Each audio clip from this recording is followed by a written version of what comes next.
Assalamualaikum warahmatullahi wabarakatuh. Selamat datang di Berita Satu Spesial The Forum. Bersama saya Agung Hardiansyah. Pada hari ini kita akan membahas soal Simalakama kenaikan PPN menjadi 12%. Sesi diskusi ini adalah sesi diskusi terbuka dan kita akan berdiskusi dengan sejumlah narasumber yang sudah hadir bersama kami di studio B-Universe. Kita tahu bersama pemirsa bahwa pemerintah berencana menaikkan PPN dari 11% menjadi 12% pada Januari 2025 mendatang. Tentu rencana ini disinyalir bisa menjadi tekanan yang begitu keras begitu bagi beberapa pihak begitu, termasuk pada daya beli masyarakat yang mana kita tahu daya beli masyarakat saat ini juga masih dalam proses pemulihan, termasuk juga pada pertumbuhan ekonomi seperti ditargetkan pada periode mendatang sebesar 8%. Yang menjadi polemik, yang menjadi pertanyaan adalah pemerintah dalam hal ini dinilai belum tegas, bahkan terkesan menghindar karena tidak terlibat dalam diskusi-diskusi publik. B-Universe sebagai media aspirasi yang tentunya memberikan kontribusi dengan membuka ruang diskusi yang kritis dan konstruktif mengenai kebijakan dan tentunya arah bangsa ke depan. Hari ini kita semua berkumpul di Head Office B-Universe Pandai Indah Kapuk 2 untuk sama-sama membahas tema Simalakama kenaikan PPN menjadi 12%. Bersama sejumlah narasumber yang tentunya relevan. Langsung saja kita perkenalkan satu persatu. Di antara yang sudah hadir di ruangan ini adalah Bapak Roy Nicholas Mandai, Ketua Afiliasi Global Retail Indonesia. Terima kasih sudah bergabung. Kemudian di sampingnya ada Ibu Indah Sukmaningsih dari YLKI, PLT Ketua Harian YLKI, selamat datang. Kemudian kita sapa Pak Handaka Santosa, Direktur dari MAP. Terima kasih sudah mampir ke sini, Pak Handaka. Dan terakhir ada dari akademisi, ada Mas Jahen Fahrul Reski, Wakil Ketua LPM FEB Universitas Indonesia. Mas Jahen sehat? Terima kasih Mas. Terima kasih sudah berkenan bergabung di sini dan kita langsung diskusi saja pada hari ini. Sebagai pembuka, sebelum kita bicara lebih jauh soal kenaikan PPN 12% ini, saya ingin terlebih dulu kepada Pak Roy. Pak Roy, mungkin bisa dielaborasi terlebih dulu. Seperti apa kondisi industri retail di tanah air? Tidak dalam waktu dekat ini saja, tapi mungkin setidaknya 1 tahun terakhir begitu dibandingkan dengan global. Kalau coba kita komparasikan bagaimana kondisi retail tanah air dengan kondisi di global.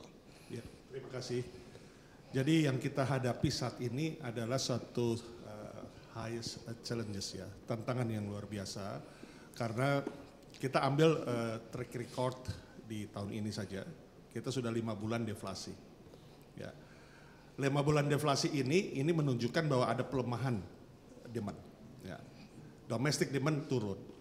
Dan ini sudah diketahui oleh setiap kita bahwa jejak digital mengatakan ada mid level yang turun ya hampir sekitar 9 juta, kemudian juga ada PHK yang saat ini sudah hampir sekitar 65.000, kemudian juga berbagai hal yang terjadi berkaitan dengan volatilitas harga pangan itu juga masih mengemuka ya. Saat ini justru isu ataupun rencana PPN 12% 1 Januari 2025 dalam terakhir 2 minggu terakhir ini sudah menaikkan lagi harga pangan. Karena mau menuju Nataru biasanya supply dan demand, supply-nya biasa saja tapi demand-nya pasti akan meningkat. Nah hukum ekonomi mengatakan supply-nya kurang, demand-nya meningkat atau sama berarti pasti harga akan naik. Jadi belum PPN saja sudah harga naik sekarang 3-5%. Nah jadi fenomena ini tentunya berdampak kepada situasi daripada sektor usaha. Karena apa? Karena basket size dari pembelanjaan masyarakat saat ini di gerai-gerai retail. Retail ini kan bagian dari sektor hilir. Tempat di mana kontribusi masyarakat terhadap pertumbuhan ekonomi melalui konsumsi rumah tangga diantaranya terjadi di retail. Nah saat ini kita memang sudah terkena dampak. Jadi dalam perhitungan kami di semester pertama kita masih bisa sekitar hampir 5,2-5,3 rata-rata. Tapi sekarang sudah 4,6-4,7. Ya, dan itu terbukti dari indeks penjualan eceran atau indeks penjualan real yang disurvei. Artinya memang dampak deflasi saja sudah kelihatan. Sekarang mau menuju ke PPN 12%. Berarti kan akan lebih terasa dampaknya. Belum terjadi saja sekarang juga sudah masyarakat sudah mulai menahan belanja juga. Ya. Apalagi nanti bisa jadi lebih terpuruk begitu ya? Ya, jadi dengan kata lain bahwa terpuruknya sektor daripada hilir ini pasti juga akan terkena terhadap dampak konsumsi. Ya, konsumsi turun, konsumsi melemah, ya otomatis ini kaitan dengan PDB kita, produk domestik bruto kita. Semester 1 53% dikontribusi oleh konsumsi rumah tangga. Nah ini kalau konsumsinya turun karena kita lihat di retail kita juga turun, memang skalanya sekarang menurun, maka pasti pertumbuhan ekonomi mudah-mudahan bisa 5%. Mudah-mudahan. Kita tahu kuartal 1, kuartal 2, kuartal 3 turun terus. Tapi kan bahasanya yang selalu diangkat adalah tumbuh terus. Ya. Tapi sebenarnya turun ya, 5,1, 5,05, kemudian 4,9 kuartal ketiga. Sebenarnya turun, tapi masih narasinya adalah bertumbuh. Jadi ini yang kita sebenarnya menyuarakan ini sebagai early warning. Sense of crisis daripada government saat ini harus dipertaruhkan. Melihat fenomena saat ini. Ya. Nah ini yang terus kami suarakan agar bisa ada kearifan daripada government. Sekarang ya kita berharap pemerintah yang baru tidak arogan lah. Oke. Ya, sesuatu yang arogan itu biasanya berdampak kepada akhirnya polemik dan tidak memberikan sesuatu dampak pertumbuhan. Tapi mari kita bicara ya, kita minta untuk ini dimundurkan. Tidak dimatikan, tidak di switch off karena ini sudah HPP. Sudah Undang-Undang Nomor 7 tahun 2021. Tapi di delay. Pemerintah banyak instrumen lah untuk melakukan itu. Nah ini yang kita harapkan saat ini. Oke, tapi kalau bicara retail mungkin kita bisa konfirmasi ke Pak Handaka. Pak Handaka, tadi dinyatakan bahwa kondisi retail kita sebegitu katakanlah kondisinya menurunnya, terpuruknya. MAP sendiri seperti apa yang dirasakan? Ya karena MAP ini sebenarnya peritel dengan merek yang banyak, baik import, baik lokal. Tentunya kita bisa bervariasi dan mengadakan banyak promosi sehingga penjualan tetap di atas. Namun kita juga nggak bisa lepas dari itu saja karena kebenaran saya hadir di sini sebagai Ketua Umum Aprikindo ya, Asosiasi Pengusaha Retail Merek Global Indonesia. Nah nggak semuanya itu bisa punya merek banyak. Nah yang tidak tentunya akan merasakan adanya kekhawatiran. Ya kekhawatiran, kami udah khawatir karena ini undang-undang. Tetapi kalau tetap dijalankan, tentu efeknya kita analisa. Kenapa? Karena kita ini pelaku. Kami bukan pengamat, kami bukan lihat dari luar, tapi kami pelaku dan sudah puluhan tahun, lebih dari 30 tahun. Jadi para peritel di Indonesia sekarang dalam kondisi yang sangat khawatir dan siap-siap apa yang harus dilakukan kalau pemerintah nekat. Oke. Ya, pemerintah kan bisa nekat karena pembuat kebijakan. Nah kami nerima gitu. Tapi sebetulnya kalaupun itu undang-undang, kan juga bisa diadakan satu pembahasan ulang antara pemerintah dengan legislatif gitu. Bukan harga mati kan. Nah kita bersama-sama harusnya melihat ke depannya itu gimana. Pemerintah butuh dana oke. Apakah mau hard selling, jualan aja, menaikkan tarif aja. Kan ada cara yang lebih elegans yaitu soft selling. Bagaimana menaikkan ekstensifikasi pembayar pajak. Atau bagaimana penjualan retail ini bisa naik. Yaitu dengan tetap tidak menaikkan jadi 12%, tetapi tetap 11%, tetapi di-create sehingga penjualan itu lebih tinggi. Panggil aja kita para retail, mulai dari pasar, ruko, mall, dan lain-lain, bagaimana bisa bersehati. Kenapa? Kalau kita lihat di Singapura pun PPN-nya 9%. Di Malaysia cuma sekitar 6%, Thailand 7%. Kok kita masih ngotot terus itu, apa sih yang dicari gitu? Mau kesewenangan atau mau ekonomi lebih bagus? Oke, Indonesia kalau kemudian nanti naik, bisa jadi naik peringkat juga posisinya ya. Sekarang Indonesia yang kedua, teratas bersama Filipina. Yang kedua setelah 12. Filipina sekarang ya, begitu. Nah tadi disampaikan oleh Pak Roy, kalau ternyata dampaknya tidak hanya dirasakan langsung oleh para pelaku usaha, tetapi nanti bermuara, salah satunya juga bermuara kepada konsumen. Dari kacamata Anda seperti apa, Bu Indah? Dengan tegas, sebagai seorang yang sudah memilih sebagai pembela konsumen, menyatakan di awal dalam press release yang disampaikan YLKI kira-kira 2 minggu yang lalu, penolakan secara tegas karena itu membebani kehidupan rakyat. Wong pelaku usahanya yang biasanya ketawa-ketawa aja bisa sekarang ini prihatin loh, apalagi konsumennya gitu. Jadi ini YLKI menilai sebagai suatu kebijakan tanpa perasaan. Atau nggak pernah merasakan jadi masyarakat, ya seperti itu.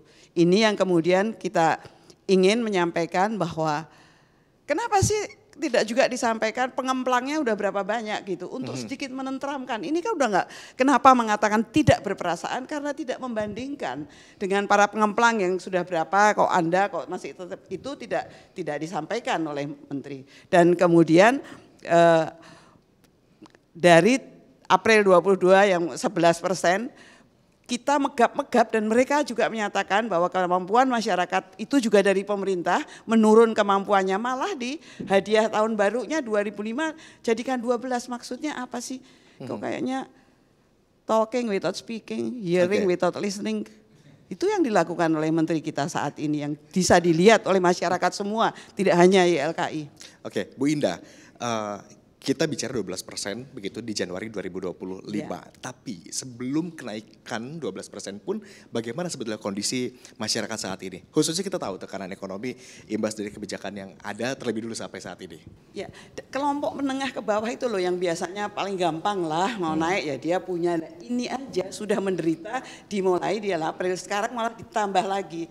Jadi kayak itu tadi yang tidak perasaan atau kemudian melihat, kasihlah bernafas sedikit untuk beban masyarakat yang dirasakan saat ini. Makanya dengan tegas bahwa menolak keinginan untuk menaikkan tarif. Mereka pada tanya, sebetulnya kalau tarif itu untuk apa, itu belanja negara? Korupsinya disampaikan enggak, yang dibelanjain itu berapa, yang untuk apa, kemudian membayar ASN. Lalu yang enggak ASN enggak boleh hidup, harus bersusah payah yang ASN.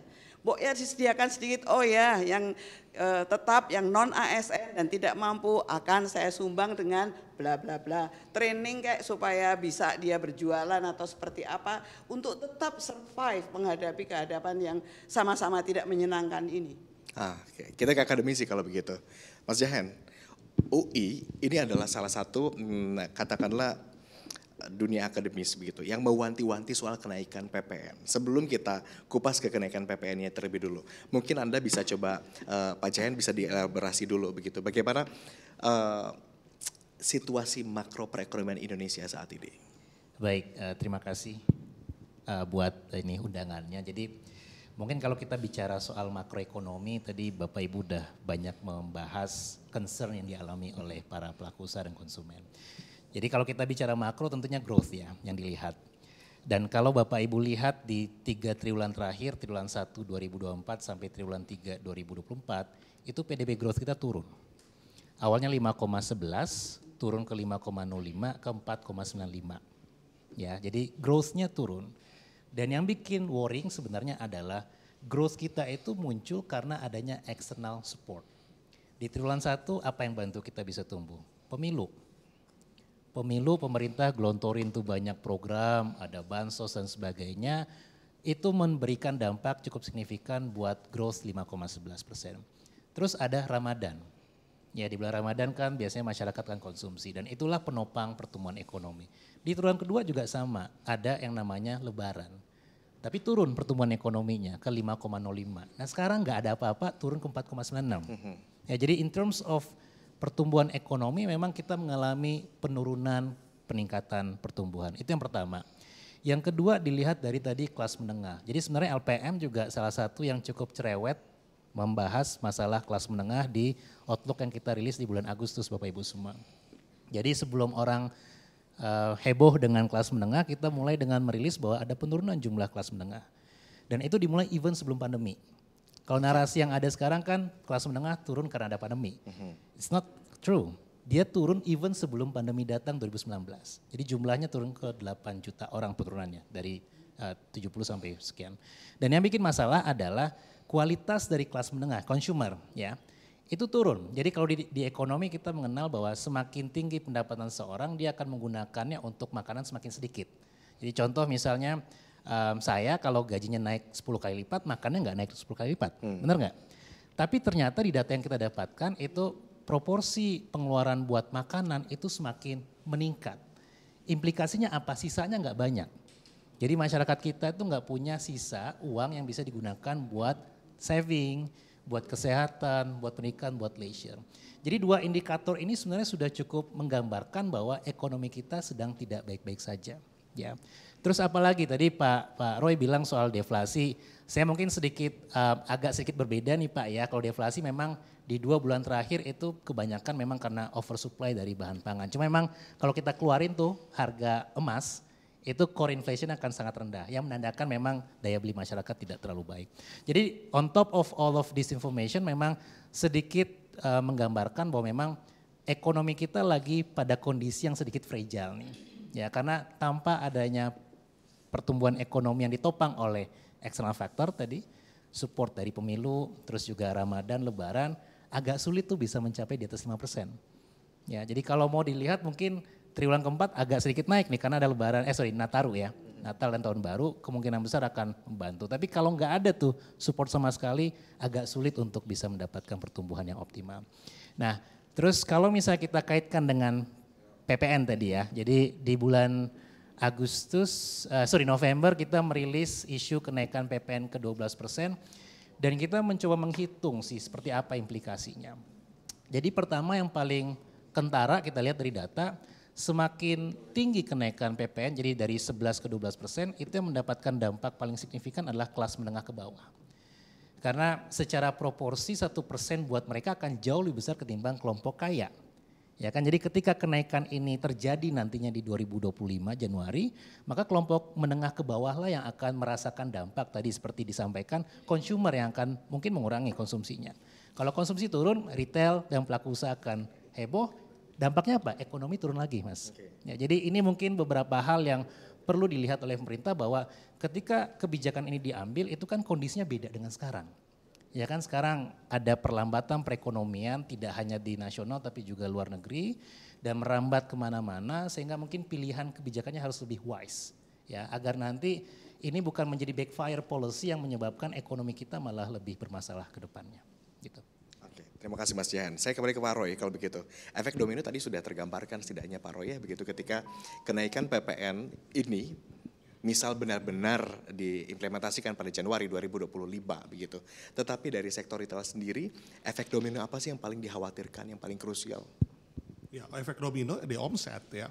Karena apa? Karena ketika ada restraint mode ya, terjadi perlambatan belanja masyarakat, menahan belanja bukan karena memang uang berlebih tapi sudah mantap makan tabungan. Jadi makan tabungan itu gunung berapapun tinggi pasti bisa rata kalau makan tabungan. Jadi pasti akan ada productivity yang terkena. Nah, productivity yang menurun, dampak di sektor hilir itu tidak terjadi hanya di hilir, tapi terjadi juga di sektor antara logistik dan terjadi juga di sektor hulu. Sudah terlihat saat ini PMI kita tuh nggak lewat 50 lagi sekarang. 49,1, 49,2, 2 bulan berturut-turut ini. Purchase Manager Index kita, apa artinya? Ya memang terjadi di sektor hilirnya memang inline dengan terjadi juga di sektor hulu. Oleh karenanya kenapa juga PHK bisa bertambah? Karena memang selain global demand yang turun, TPT ya turun, kemudian juga alas sepatu turun dan sebagainya, di hilir domestik juga turun, ya mereka harus cut off. Nah, jadi apa yang terjadi ini tentunya kita berharap ini harus ada terobosan, harus ada cara-cara yang luar biasa ya. Selain menunda itu satu kata kunci. Ya, bukan membatalkan karena undang-undang udah diratifikasi DPR. Menunda kata kunci, setahun atau 2 tahun lah. Karena tahun 2021 pasti ditetapkan nggak dalam kondisi ekonomi sekarang ini. Nggak dalam kondisi 4,9 yang sekarang kuartal ketiga, dari kuartal pertama 5,1, 5,05, 4,9. Pada saat itu 5,1, 5,2 rata-rata average. Satu itu. Kemudian yang kedua, banyak cara yang bisa dilakukan. Tadi kita bicara ekstensifikasi pajak. Tapi kita bicara sekarang nih, undang-undang perampasan aset. Kenapa nggak diketok sampai hari ini? Yang mestinya katanya di DPR, tetapi ternyata DPR bilang, ya ini baca di media saja. Itu di pemerintah draftnya belum turun. Nah sekarang pertanyaannya, uang dari Carpters itu, yang beratus-ratus triliun itu sekarang disimpan di mana? Overnight-nya berapa? Overnight-nya kita naikin 1%, PPN tahun 2023 749 triliun. Totalnya, 1% berarti naiknya lebih kurang 75 triliun. Nggak ada artinya dengan undang-undang perampasan aset kalau diketok sekarang misalnya. Judol, Pak Prabowo katakan 900 triliun. Ya setahun, sebulan 75 triliun. Kikis habis dong. Banyak lagi, import ilegal. Udah 5 tahun ini sudah hampir 76.000 kontainer. Totalnya 42 triliun. Itu semua bisa baca di jejak digital. Kenapa nggak yang diberantas ini sekarang cuma penjualnya aja. Cukongnya di belakang nggak diberantas. Nah, jadi ini kan semuanya berkaitan dengan masyarakat akhirnya terkena dampak penurunan mid level, PHK pasti suffer lah. Orang PHK yang penting makan minum, nggak akan belanja apapun. Pekerjaan informal juga bertambah. Artinya apa? Kalau pekerjaan informal bertambah, belanjanya juga terbatas karena informal. Harian terima gajinya, income-nya. Nah, ini semua harus diperbaiki supaya kondisinya ini memang betul-betul jangan sampai terpuruk. Kalau terpuruk kita hilangkan daya beli, pasti konsumsi rumah tangga turun, ujungnya PDB kita turun. Kalau rencananya mau meningkatkan pendapatan begitu, sebetulnya banyak opsi, sepakat mungkin ya. Banyak opsi yang lain begitu yang bisa kita lakukan begitu ya. Pak Handaka, kalau begitu Pak Handaka, tadi kan Pak Samad sempat menyampaikan bahwa ada beberapa sektor yang juga tidak dikenakan PPN ini begitu. Tetapi retail kemudian juga badan usaha dengan omset yang disebutkan tadi batasannya tertentu begitu, ini tetap kena. Tanggapan Anda seperti apa begitu? Dan apa strateginya khususnya begitu untuk pengusaha retail merek global Indonesia yang kita tahu omsetnya juga kan tidak sedikit? Sebetulnya kenaikan itu bukan 1% loh, enggak sesederhana itu. Dari 11 ke 12, kita coba beli celana sekarang 200.000, PPN 11%, 2.200, kecil. Buat beli kerupuk bisa ya 2.200. Tapi celana ini kan ada dari kain, ada dari benang, ada resletingnya, ada kancingnya, semuanya mengandung PPN. Jadi nanti pada waktu PPN 11% jadi 12%, itu harganya udah bukan 200.000 lagi, berdasarkan mungkin 250.000. Jadi itu kenaikannya cukup tinggi. Jadi pemerintah jangan hanya ngomong 1% kecil gitu, bukan. Jadi itu. ini bukan matematis 1% dari 200.000 begitu ya, tetapi karena unsur-unsur termasuk restoran, bahan-bahan yang dibeli itu mengandung PPN semua. Begitu naik, cost price-nya naik. Padahal jualannya tidak bisa in out PPN-nya. Itu jualannya pakai pajak pembangunan PB1. Jadi ongkosnya makin mahal. Salah satunya juga makanan dinaikkan nanti restoran. Jadi agak kompleks sih sebetulnya. Jadi lebih baik dipikirkan sekarang dan waktunya kan tinggal berapa hari gitu. Ya itu yang terus terang para pengusaha sudah ngitung-ngitung juga. Berapa jauh sih nanti tokonya itu ditutup. Misalnya sekarang buka di kalau sales malah ada potensi bahwa toko akan ditutup begitu. Lah kalau salesnya turun nanti bayar sewa, bayar service charge, bayar listrik, bayar air, berat sekali. Dan kalau sekarang ini misalnya kita mendukung menghidupkan menjadi Indonesia sebagai shopping tourism destination, wisata belanja. Nah kalau kita itu buka sekarang di Plaza Indonesia buka, di depannya Grand Indonesia buka. Di Senayan City buka, di Plaza Senayan buka. Itu untuk supaya turis nyaman. Tapi kalau memang salesnya turun jadiin satu aja. Antara Grand Indonesia dengan Plaza Senayan tutup satu. Senayan City dengan Plaza Senayan tutup satu. Taman Anggrek dengan Central Park tutup satu. Dan udah 3 toko. Belum yang lain-lain hal yang sama. Jadi sebenarnya buat pengusaha gampang banget. Tutup toko, kurangin karyawan dah supaya tidak merah. Nah ini yang menjadi titik beratnya soal pengurangan karyawan begitu ya. Bu Indah, Anda ada tanggapan begitu? Gimana? Saya kepengen Pak Samad juga mendengar bahwa kebingungan yang dihadapi masyarakat sekarang itu adalah kontrak sebelum 2025. Ya.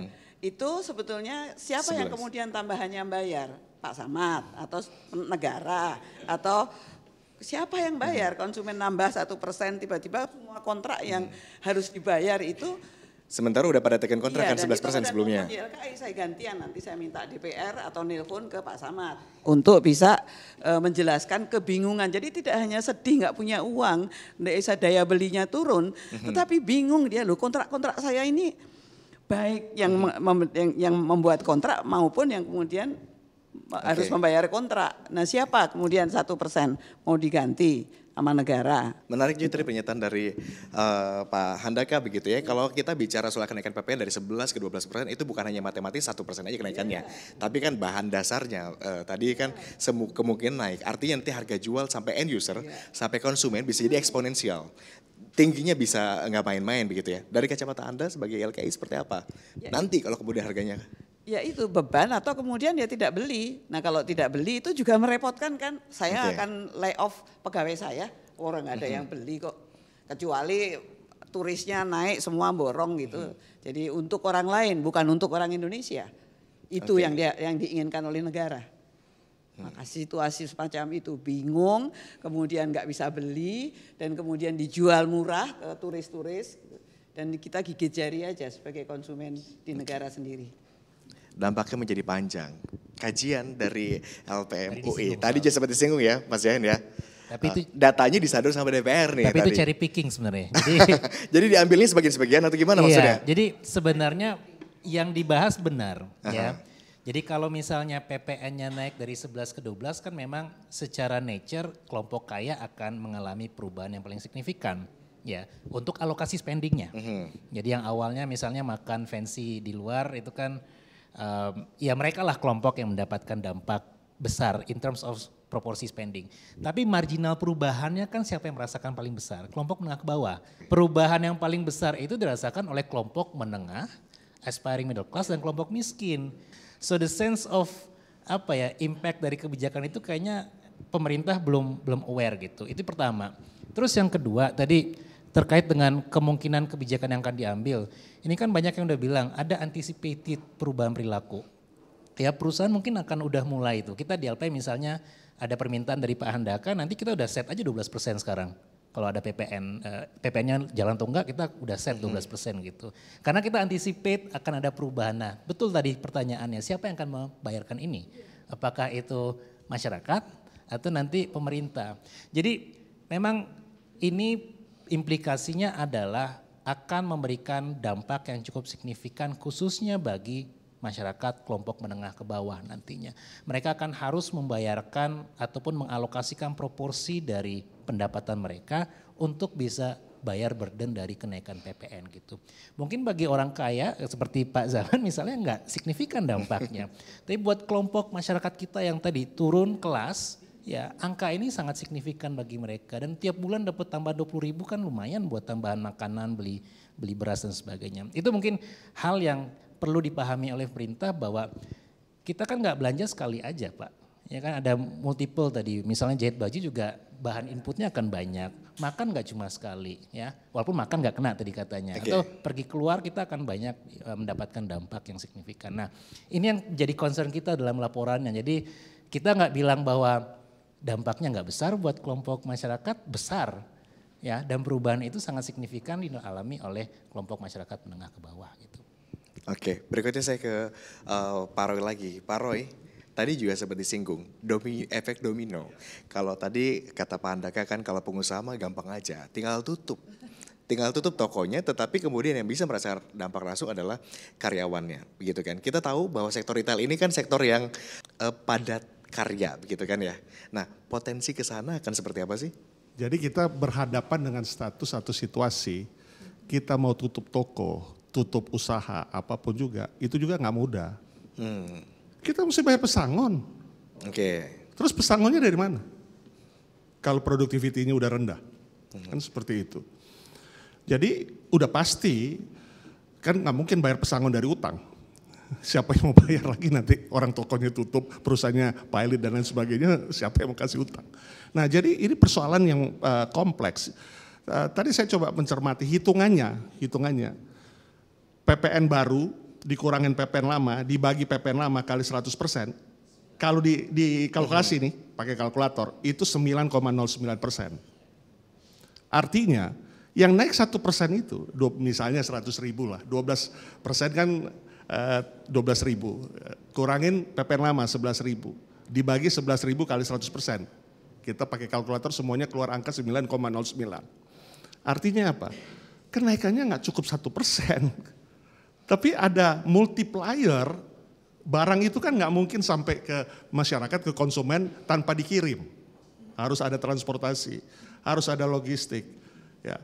Logistik itu spare partnya bagaimana? Mobil kan nggak sehat terus, truk nggak sehat terus.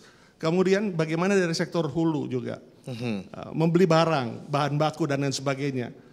Ya itu kan semua ada proses pengiriman barang, itu transportasinya aja udah naik pasti. Bahkan sebelum PPN naik, tadi saya sudah state, udah naik sekarang, 4-5% fluktuasinya. Nah jadi ini sebenarnya kita tuh berharap nggak membatalkan undang-undang HPP itu karena itu sudah ratifikasi. Oke. Kita sendiri yang ratifikasi, kan kita melalui wakil rakyat. Pak Samad ini sahabat kami. Jadi kami berharap justru ini ditunda sampai recovery. Kasih kesempatan dong kabinet 100 hari bekerja. Saat ini semuanya baru 1 bulan.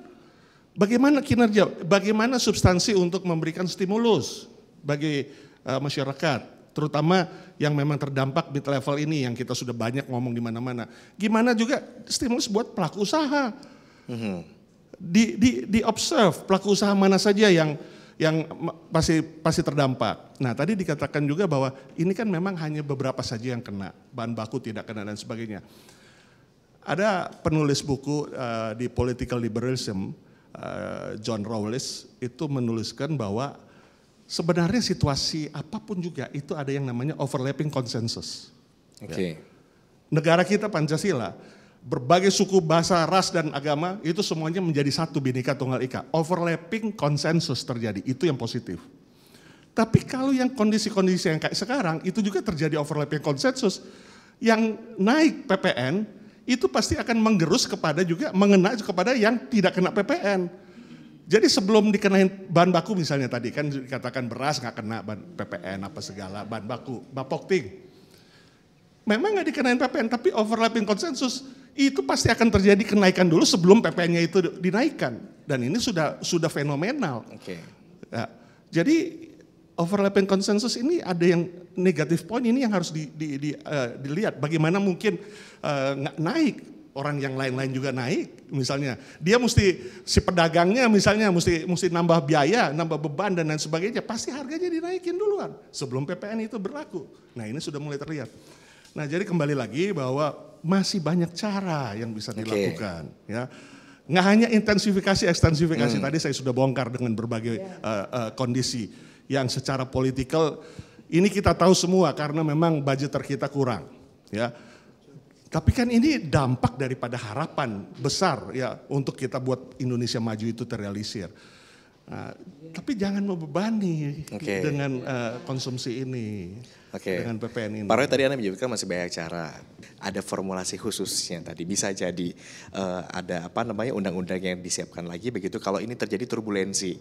Makanya DPR membuka wide open, membuka sikap bahwa ayo kita juga tampung, terima juga masukan, juga diformulasikan saja nanti gitu. Seperti apa kira-kiranya seperti apa? Apakah nanti akan bisa ditunda atau justru tadi bisa jadi ada pemberian insentif untuk sektor-sektor tertentu yang terdampak begitu ya, Bu Indah? Kenapa gula nggak dicukain? Cukain aja daripada anak-anak itu pada kesakitan diabetes pada umur yang di bawah 10 tahun kena diabetes semua. Dicukain aja, cukainya ambil sana pemerintah. Dinikmati kenapa enggak? Rokok tambahin aja cukainya biar nggak banyak. Jadi itu adalah karena cara itu tadi. Meningkatkan pendapatan dari sektor non pajak sebetulnya ada cara cukai. Apalagi kita tahu cukai kan diberlakukannya untuk hal yang tidak atau membuat resiko buruk bagi kesehatan misalkan itu ya. Iya ya itu katanya tahun emas atau tahun cemas itu tadi yang terkenalnya adalah kayak gitu. Anak-anak yang harus diperhatikan itu kan anak-anak kemudian sakit diabetes pada usia muda hanya membiarkan cukai aja itu sekarang cepat ambil duitnya. Enggak apa-apa dan itu didukung sama YLKI dan butuh apapun. Kalau justru dalam hal itu standing position YLKI adalah mendukung gitu ya. Oh iya didukung cukai aja supaya anak-anak itu tidak terkena diabetes. Jadi nggak masalah kalau harga produk kemudian jadi mahal toh itu tujuannya terbaik gitu. Emang cukain aja gitu. Dari situ. Terima kasih. Kami dengar Pak Handaka tampaknya ada agenda lain begitu ya. Kalau begitu terakhir mungkin untuk Pak Handaka terlebih dulu sebelum silam. Apa harapan dari Pak Handaka, khususnya dari Aprindo begitu terkait hal ini? Harapan kami tetap satu tadi, PPN dibatalkan. Karena mencari dana bisa dari tempat yang lain. Tadi Mbak Indah udah nyampaikan cara-carinya. Saya dari Retail Merek Global juga ada caranya. Kalau kita lihat, segmen menengah ini turun tadi udah sekitar 10 juta dari tahun 2019. Itu 17% lebih. Kemudian di sebaliknya data dari LPS kelihatan simpanan di atas 5M naik hampir 8%. Yang artinya? Kenapa enggak ya orang-orang kaya ini jangan antri di Singapura, di Malaysia, di Thailand. Sekarang turis ke Thailand itu semuanya bahasa Indonesia. Jadi saya baru balik gitu, di Malaysia juga gitu. Jadi kenapa enggak disediakan semua barang yang orang kaya ini suka berbelanja. Jangan dia nginep nanti di hotelnya Singapura udah mahal kan, terus kemudian belanja di sana. Nah ini yang sekarang ini terbalik-balik. Kalau kita bilang bahwa import barang-barang yang dibutuhkan mereka itu dikurang-kurangin, jadi mereka nggak dapat barang, mereka belanja ke luar negeri. Sebaliknya yang ilegal itu bebas sekali masuk di Indonesia karena nggak ketahuan jadi nggak dikurangin. Tetap bebas, nggak ada kuota gitu. Nah ini kan terbalik-balik, jadi sebaiknya kementerian ini jangan silo-silo masing-masing. Kan ada Menko-nya, ada Pak Presidennya, tolonglah dibahas satu persatu secara detail, koneksinya di mana sehingga akan bisa lebih terarah untuk mendatangkan income tambahan untuk negara. Baik, kita juga dengarkan bagaimana aspirasi begitu ya dari berbagai pihak, dari retail, dari konsumen begitu ya. Kemudian dari akademisi seperti apa nanti mudah-mudahan bisa disampaikan, disalurkan begitu. Dan kita nantikan bagaimana statement pemerintah ketegasan karena ini sudah tinggal menghitung hari sampai tanggal 1 Januari 2025 ya. Terima kasih Pak Handaka jika berencana untuk silam. Boleh silakan, terima kasih. Terima kasih banyak. Berhubung Mas Jahen sudah deket nih, Mas Jahen.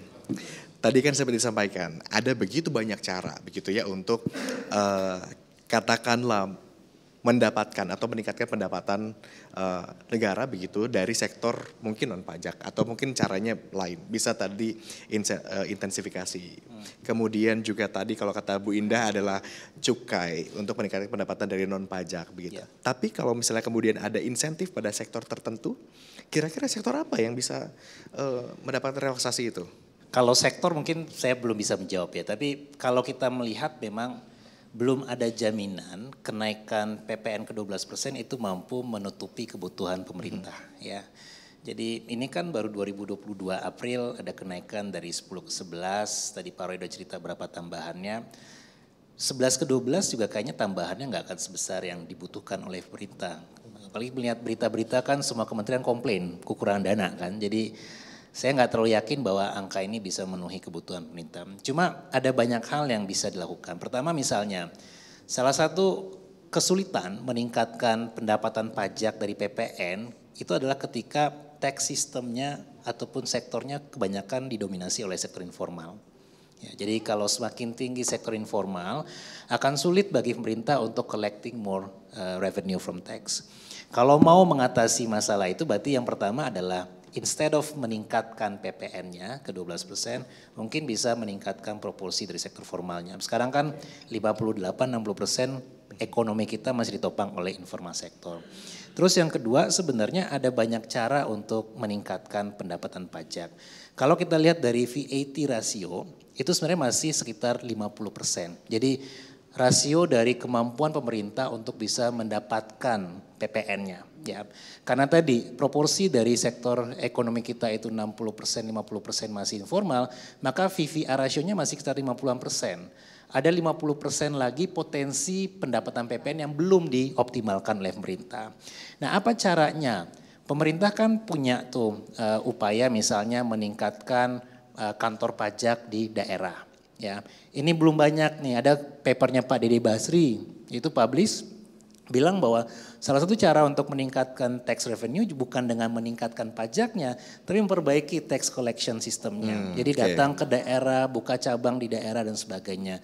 Itu bisa jadi cara. Saya juga sepakat dengan cukai ataupun pajak untuk sektor-sektor yang dalam tanda kutip perlu dipajaki. Ya, misalnya tadi Pak Roy bilang juga judi ya, itu gimana tuh bisa Kak dioptimalkan duitnya untuk mendapatkan tambahan pemasukan. Bukan dilegalkan ya maksud saya, sektor itu bisa mendapatkan tambahan. Terus juga cukai untuk minuman berpemanis saya rasa sangat penting karena kan basic dari pajak kan either kita ingin mengurangi konsumsi untuk barang-barang yang kurang baik gitu. Nah terus yang ketiga juga saya rasa pemerintah perlu memberikan kesan ataupun message yang benar gitu. Karena kan selama ini kesan yang kita dapatkan adalah oke, pemerintah meningkatkan pendapatan tapi di sisi yang lain juga anggaran pemerintahnya boros buat hal-hal yang gak terlalu penting. Ya kan? Jadi masyarakatnya diminta untuk berkorban Sedangkan pemerintahnya belum mau untuk mengurangi kebutuhan yang tidak terlalu bermanfaat. Inilah yang kami pikir menjadi salah satu hal yang perlu menjadi pilihan kebijakan nantinya. Jadi selain saya rasa menunda, atau tadi Pak Andaka malah bilang membatalkan, ya kita juga perlu memikirkan bahwa apa yang bisa dilakukan. Karena gini, kalau misalnya 12%, tadi turis bakal males datang ke Indonesia karena kan tax-nya akan lebih mahal untuk belanja di sini dibandingkan dengan daerah yang lain, ya kan? Even hanya Filipina mungkin yang lebih tinggi ketimbang kita, gitu. Itu yang menjadi salah satu. Atau mungkin bukan cuma turis yang malas, jangan-jangan konsumen Indonesia pun malas Malah belanja belanja di luar negeri. keluar. Ya, bisa Coba jadi. konfirmasi, gimana Bu Indah? Kalau ternyata PPN-nya naik, adakah kemungkinan konsumen kemudian lebih memilih belanja di luar negeri? Iya, itu yang kelebihan. Tapi yang kelebihan uang dan kelebihan dia bisa begitu. Tapi yang lain saya kira nggak akan. Ya juga ada rasa solidaritas dan nggak perlu-perlu banget gitu. Pak Roy, kalau ternyata belanjanya jadi pada ke luar negeri, ini gimana? Khususnya tadi ya, orang dengan kemampuan finansial yang mencukupi begitu. Iya, kalau menurut kami melihat berapa persen sih yang belanja keluar itu sebenarnya? Ya, kita tahu kan ada golongan di dalam sosial ekonomi status kita itu yang memang B+ ke A+. Itulah yang spend money-nya tuh nggak ada batasnya, nggak ada limited. Ini kalau tadi kata Pak Handaka, dia jalan-jalan ke Singapura katanya, yang ngomongnya pakai bahasa Indonesia gitu. Jalan-jalan kemana? Ya, berarti betul. banyak kan kita yang belanja keluar. Enggak terlalu signifikan ya, karena justru sekarang kalau kami memantau enggak terlalu signifikan, karena justru itu hanya kelompok kecil saja. Dan kelompok yang besar kan justru yang memang lagi suffer sekarang ini, yang mid level, yang selalu suarakan bahwa nggak ada nih jalan keluar way out buat mid levelnya. Nah, saya mau coba ngangkat tadi yang sedikit diangkat mengenai cukai dan lain sebagainya. Nah ini perlu dihati-hati untuk menyuarakannya, karena kita tahu semua kesehatan itu pasti menjadi bagian yang penting. Tapi kita tahu bahwa food and beverage itu hampir sekitar 40-45% itu adalah minuman yang sekarang ada di gerai-gerai, yang ada di pedagang pasar, yang ada di retail. Nah kalau itu ditambah cukainya dan akhirnya membuat drop shot, lebih terpuruk lagi konsumsinya. Jadi itu the end of the program lah untuk cukai-cukai itu. Tetapi justru kita lebih menyoroti yang namanya underground economy. Ayo dong, buka dong underground economy, bongkar. Ya, jangan euforia aja, jangan lip service aja. Jauh lebih penting, tadi saya sudah sebutkan, tahun 2023 PPN kita 749 triliun, naik 1% berarti cuma kontribusi 75 triliun lah. Nah underground ekonomi jauh lebih gede. Tadi saya sudah sebutkan, tadi ya perampasan aset, overnight-nya itu 5,75% overnight di BI. Kali berapa ratus triliun, itu berapa uang yang bisa masuk, uang yang bisa balik untuk membiayai tanpa harus menaikkan PPN. Ini jauh lebih penting, bertimbang ada tambahan-tambahan biaya, tambahan-tambahan cost apapun juga, menahan belanja lagi konsumen, mengurangi lagi belanja. Karena kesehatan itu satu sisi yang itu keputusan pribadi. Ya, orang nggak mau diabetes ya jangan banyak minum gula lah. Orang nggak mau ketagihan adiktif karena sigaret ya jangan sigaret lah karena itu kesehatan. Tapi jangan dulu sekarang. Itu dian paling akhir. Yang sekarang ini underground ekonomi. Kalau soal cukai berarti beda pendapat ya Pak Roy dengan Winda. Iya, saya menyuarakan karena kalau Pak Roy nggak usah dulu lah sekarang cukai dinaikin minuman. Saya menyuarakan karena hampir 45% FNB kita yang mengkontribusi bagi konsumsi rumah tangga itu dari minuman. Mbak Indah gimana? Ini khusus untuk anak-anak. Bapak kepingin dia menjadi emas atau menjadi cemas? Anak-anak yang saya katakan. Jadi ya jangan kemudian diiming-imingi dengan iklan dan sebagainya. Udah cukai cobain. Seberapa Bapak akan jatuh miskin sih nggak bakalan, percaya. Pasti orang suka. Bukan miskinnya. Bukan miskinnya. Ekonominya turun, konsumsinya turun. Iya. Kita sudah turun 4,9%, mau turun jadi 4,5%. Ya enggak. Gara-gara ada cukai nanti untuk minuman gitu. Karena restraint mode. Ya pembunuhan massal pada anak-anak di Indonesia lah. Gimana Mas Jahan? PJS nggak ada. Ya kalau saya sepakat dengan informal sector tadi ya. Informal sector itu atau shadow economy kata Pak Roy. Underground economy ini mungkin menjadi salah satu sektor yang punya potensi yang besar sebagai salah satu source buat penerimaan pajak. Ya, bisa saya kayak kripto ya kan, beberapa kegiatan online yang sepertinya belum tersentuh oleh kebijakan perpajakan. Nah ini kan sekarang pemerintah banyak bahas digitalisasi kan, jadi saya rasa kalau mau melihat cara-cara untuk meningkatkan revenue pendapatan negara ya bisa lewat sektor itu. Dan saya juga sepakat dengan isu perampasan aset, ini kan udah stuck ya Pak ya, gak jalan gitu loh, jalan di tempat selama ini kan potensinya besar banget gitu loh. Nah pemerintah mungkin menggunakan cara yang lebih gampang, PPN-nya aja dinaikin ketimbang mengurusi undang-undang yang Tapi satu. justru kenaikan yang 1% ini nggak akan berdampak besar begitu ya Betul, sebetulnya untuk pendapatan. Karena tadi dari seperti yang kacamata Anda disampaikan, dia nggak akan bisa memberikan dampak yang signifikan selagi sektor informal kita masih besar. Oke. Ya, jadi banyak kegiatan konsumsi yang nggak terregister ke dalam tax system kita. Oke. Mas Jahen, kemudian Bu Indah dan Pak Roy, ini mungkin saatnya kita buka saja sesi tanya jawab untuk Bapak Ibu yang hadir di sini. Barangkali ada yang ingin menyampaikan pendapat atau juga mungkin bertanya kepada ketiga narasumber kita, boleh langsung acungkan tangan dan kita berikan kesempatan untuk bertanya. Dari selasar kanan atau kiri silakan. Saya Nasori dari redaksi Investor Daily. Saya minta tanggapan dari ketiga narasumber. Sampai saat ini sepertinya memang pemerintah belum memberi respon atas desakan dari publik bahwa tadi ada yang minta ditunda, terus ada opsi lain, bahkan Pak Handaka tadi minta dibatalkan gitu ya. Jadi pemerintah kayak menganggap sepi semua hiruk pikuk selama ini ya. Dan minggu lalu justru respon dari pemerintah, tapi yang udah tidak lagi di core kabinet ya Pak Luhut yang memberi respon bahwa akan menyiapkan insentif untuk kelas menengah ke bawah sebagai bantalan menghadapi badai PPN 12% itu. Nah, justru solusi-solusi itu yang sepertinya masih jauh dari harapan Bapak-Bapak Ibu dan para ekonom. Bahwa PPN akan lanjut, dia hanya akan menyiapkan bantalan yang kita juga nggak tahu. Kalau yang sudah-sudah kan bantalan paling 3 bulan, 6 bulan ya. Sementara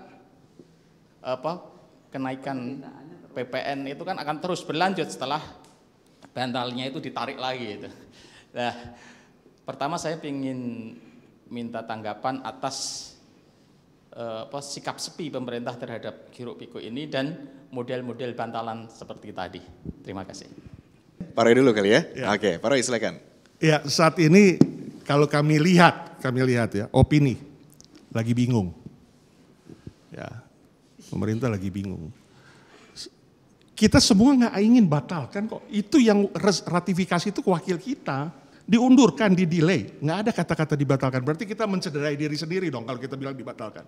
Ditunda atau di-delay. Karena situasi di mana kita harapkan pemerintah punya sense of crisis. Ketika nggak ada sense of crisis, ya itu sekarang ini bingung. Ada yang mungkin sudah juga ingin supaya juga mendengarkan rakyat karena lahir dari rakyat, dipilih oleh rakyat. Tapi ada juga yang punya catatan tersendiri karena harus membiayai misalnya 1 Januari 71 triliun makan gizi. Kemudian membiayai 108 kementerian lembaga badan itu hampir sekitar 102 miliar kalau tidak salah harus membiayai anggaran 102 triliun maaf kok miliar triliun. Kemudian juga kita tahu bahwa tahun depan akan ada lumbung pangan di Papua. Ya, Kalimantan mau di-on-kan lagi. Kemudian defisit kalau kita nggak ambil yang mudah dari PPN maka paling mudah utang. Utang kita juga udah berlimpah ruah. Nah jadi kondisinya sekarang justru kalau ditanya gimana kondisinya ya memang sekarang lagi bingung. Nah untuk itu kita berharap kita semua menyuarakan pelaku usaha, Pentahelix menyuarakan, akademisi, ya komunitas, ibu komunitas, kemudian juga pelaku usaha. Kita memberikan informasi kesadaran bahwa memang ini perlu sense of crisis saat ini. Ya, bukan arogansi. Lalu kalau nggak ada pertumbuhan ekonomi, kita bukan bertumbuh, kita berkurang ekonomi. 5,1, 5,05, 4,9 rapor tahun ini. Dan kita nggak pernah angka di bawah 5 setelah COVID. Nah artinya apa? Ya ini sense of crisisnya sejauh mana? Nah ini kan tinggal adu saja berapa banyak yang sense of crisis di pemerintahan dan berapa banyak yang sedikit. Jadi yang banyak pasti lebih menang daripada yang sedikit untuk bisa melakukan penundaan, bukan pembatalan.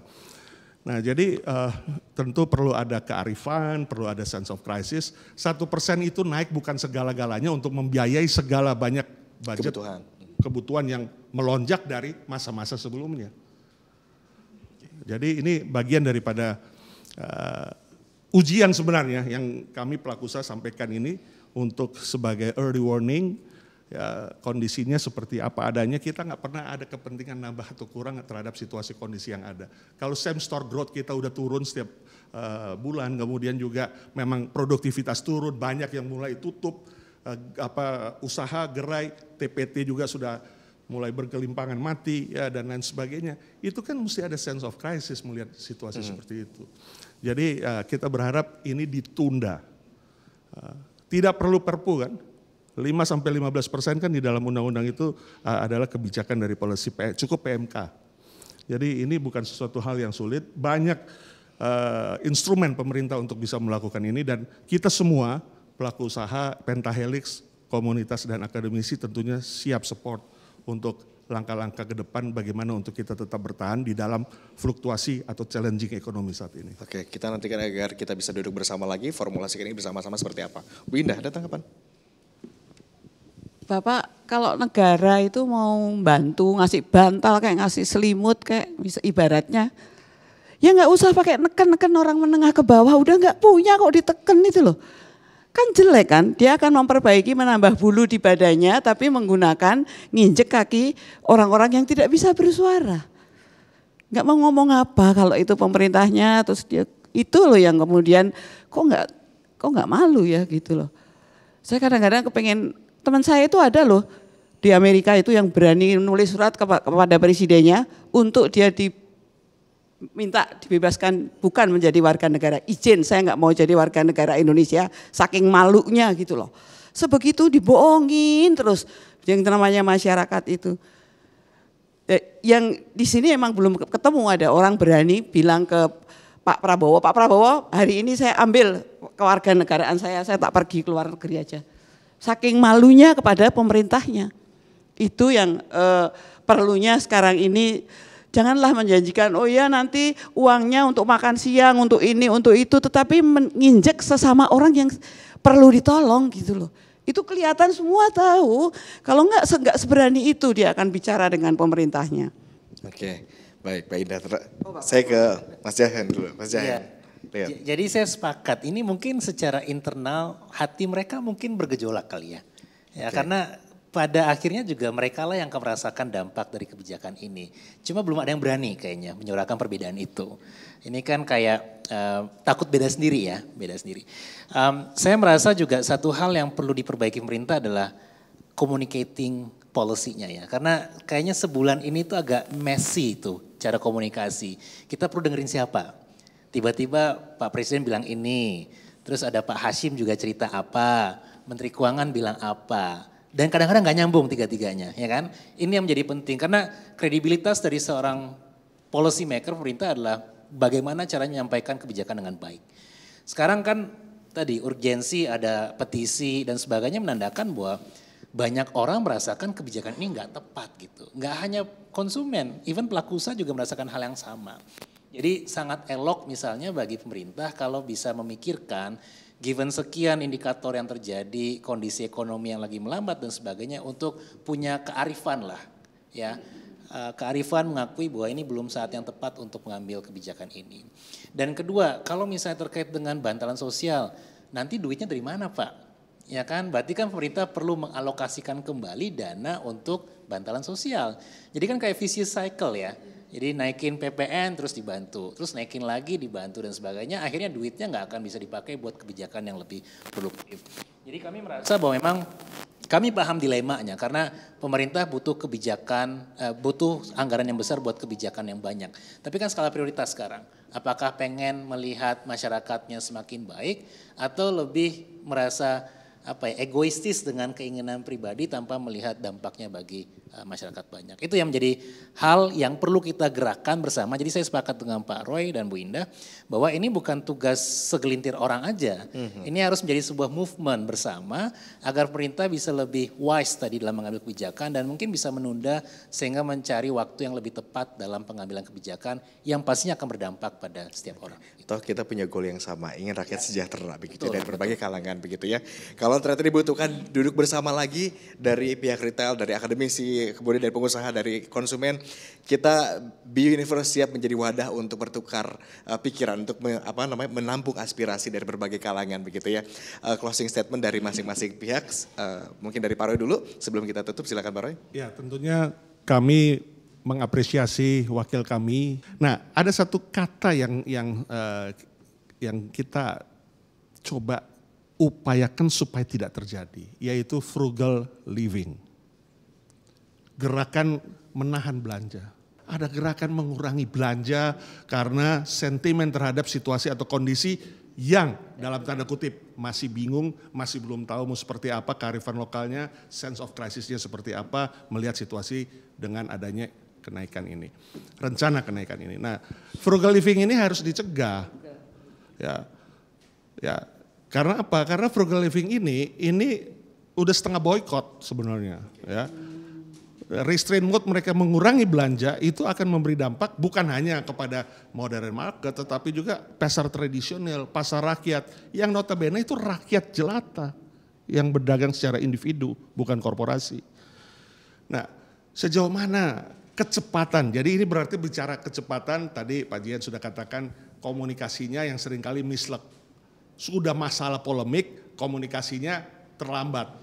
Atau komunikasi, ya kita tahulah situasi kondisi, mungkin kesibukan dan lain sebagainya, jadi public relationnya nggak maksimal. Keluar pernyataan-pernyataan edukasi atau literasi lebih dulu daripada menentukan, menyampaikan, mohon maaf, dalam rapat Komisi 11, menyatakan bahwa harus diberlakukan. Bahkan ada Menko yang katakan ini kan keberlanjutan. Nah jadi itu udah menyatakan itu tapi nggak ada literasi dulu, nggak ada komunikasi dulu, public communication-nya kemana. Nah akhirnya mencermati itu semua, sekarang keluar ada istilah frugal living. Nah frugal living ini pasti akan menggerus ke consumption. Kalau betul-betul ini akan menjadi multiplier. Dan ya kecepatan untuk menenangkan masyarakat bahwa memang ini ditunda, ya nggak perlu perpu kan, bukan dibatalkan. Kita sangat setuju karena wakil kami sendiri yang menyatakan itu harus jalan karena kami berbicara atas nama wakil rakyat kan, wakil rakyat yang meratifikasi. Jadi bukan dibatalkan tapi ditunda. Itu akan mengangkat istilah frugal living itu tidak berkelanjutan, sehingga kita punya Nataru kuartal keempat ini moga-moga nggak 4,8, 4,7 tapi bisa di atas 5. Ada nafas 5 atau mendekati 5 lah. Ya, karena memang inflasi sekarang sudah mulai bergerak dengan arti bahwa memang ini deflasi kita udah lewat, tapi kembali lagi ini kecepatan untuk masyarakat pemerintah memberikan statement. Dan ini yang kita tunggu. Semakin cepat pemerintah memberikan statement, ketegasan dari pemerintah begitu ya, semakin bisa dicegah begitu. Yes, frugal living tadi. Frugal living tadi, termasuk di momen akhir tahun, yang mana kita tahu itulah adalah pestanya para pengusaha, pestanya konsumsi begitu ya, lagi meningkat-meningkatnya begitu. Dengan adanya ketegasan statement dari pemerintah, diharapkan itu bisa tetap terjaga begitu ya. Kemudian dari Bu Indah, silakan Bu Indah. Iya, satu itu untuk Pak Samad, your word is your bond. Jaminannya adalah kata-kata Bapak siang hari ini, jam ini, dan saya mendengarkan dengan seksama, luar biasa ada orang-orang.